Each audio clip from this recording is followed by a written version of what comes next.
seorang pembunuh wanita berdarah dingin yang menduduki peringkat pertama di dunia persilatan saat mencoba membunuh pangeran. Bupati yang juga berada di urutan pertama daftar buronan pembunuhan, ternyata tidak kalah oleh pedang ataupun lawannya, melainkan kalah oleh setetes mimisan dirinya sendiri. Wanita yang bahkan bisa keluar masuk istana dengan bebas lewat atap dan dinding itu, saat sedang mengintai di atas atap untuk membunuh sang pangeran bupati, tanpa sengaja melihat pemandangan dirinya sedang mandi. Ia langsung terpikat oleh wajah tampan pria itu, saat otaknya masih belum sempat bereaksi karena terlalu terpana. Mimisannya malah lebih dulu menetes tepat ke kolam mandi sang pangeran. Hal itu langsung membuat pangeran, bupati yang terkenal kejam, menyadari keberadaannya. Tatapan ganas pria itu membuat si wanita terkejut sampai jatuh terguling dari atap. Seorang pembunuh hebat malah tertangkap hidup-hidup gara-gara tergoda ketampanan pria. Di atas kata warna ada pisau, di atas kata nafsu ada 5. Untuk misi ini, dia bayar kamu berapa? Banyak sekali. Ini bayaran terbesar yang pernah kuterima sejak jadi pembunuh. Lagi pula, Anda kan peringkat pertama daftar target pembunuhan. Memangnya kau tidak takut mati? Aku lebih takut miskin. Saat wanita itu mengira dirinya pasti akan dibunuh oleh sang pangeran yang terkenal kejam, ternyata malah sebaliknya. Di mata pangeran bupati, bahkan pembunuh pria pun tak berani mencoba membunuhnya. Tapi wanita ini justru punya nyali sebesar itu. Karena itulah ia memutuskan menjadikan wanita itu sebagai bidak catur miliknya. Untuk mengendalikannya, sang pangeran memaksa wanita itu menelan racun khusus. Wanita itu langsung merasa hidup mempermainkannya. Ia menggertakkan gigi karena marah, tapi demi bertahan hidup, ia pura-pura menurut sambil diam-diam berencana mencari penawar racun dan membunuh sang pangeran nanti. Tak lama kemudian wanita itu sadar, menjadi bidak sang pangeran ternyata tidak mudah.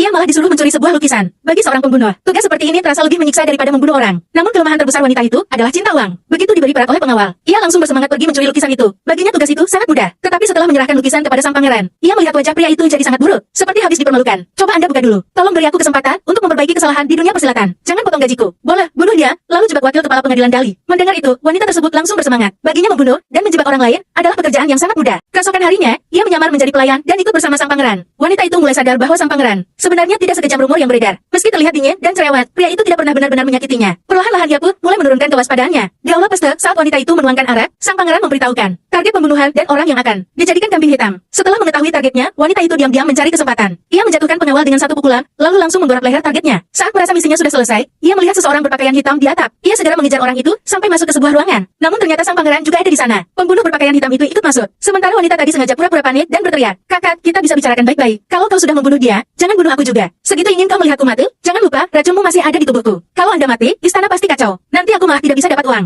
Bahkan si pembunuh berbaju hitam pun tidak menyangka bahwa sang pangeran ternyata bisa bela diri. Saat mulai terdesak, ia memakai cara licik dengan menebarkan bubuk merah muda ketika sang pangeran lengah. Wanita itu malah memuji tindakannya. Kini sang pangeran kehilangan kemampuan bertarung. Tapi nyawa wanita itu masih bergantung pada penawar racun darinya. Jadi ia tidak bisa membiarkan sang pangeran mati. Akhirnya ia melindungi sang pangeran dan melawan pembunuh berbaju hitam itu. Pembunuh itu sama sekali tak menyangka bahwa seorang pelayan wanita ternyata jauh lebih sulit dihadapi daripada sang pangeran sendiri. "Kenapa kau ikut campur? Aku sudah menerima uang dari pangeran. Sebagai orang bayaran, tentu harus menyelesaikan masalah untuk majikan." Pembunuh berbaju hitam langsung menawarkan bayaran 2 kali lipat agar wanita itu berhenti ikut campur. Mendengar itu, wanita tersebut langsung menoleh ke arah sang pangeran. "Naikkan bayarannya. Aku bayar 5.600. Aku bilang emas." Walaupun pembunuh berbaju hitam sangat kesal, ia tak mampu menang melawan wanita itu, dan uangnya pun kalah banyak dari sang pangeran. Akhirnya ia kabur terbirit-birit karena tahu jika terlambat sedetik saja, wanita mata gitan itu bisa mencincangnya hidup-hidup. Begitu pembunuh itu pergi, kondisi sang pangeran tiba-tiba memburuk. Wanita itu